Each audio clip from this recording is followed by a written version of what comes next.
ایران نے پاکستان پر میزائل حملہ کیوں کیا؟ صوبہ سیستان اور بلوچستان کا مسئلہ کیا؟ ایرانی فورسز کی جانب سے پیر کے روز پاکستان کے فضائی حدود کی خلاف ورزی کرتے ہوئے بلوچستان میں میزائل اور ڈرون حملے کیے گئے۔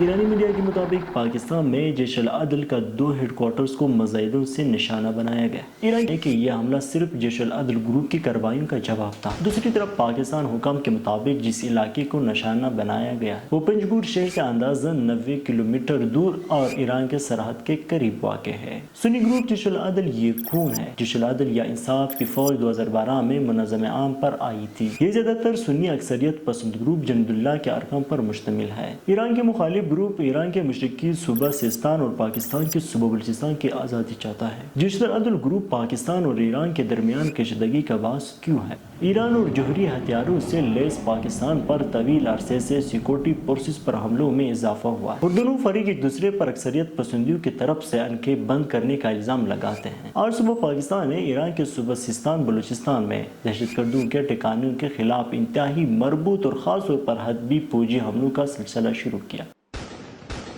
انٹیلیجنس رپورٹ پر مبنی آپریشن کے دوران متعدد دہشت گرد مارے گئے جس کا نام مرگ سر مچار رکھا ہوا ہے۔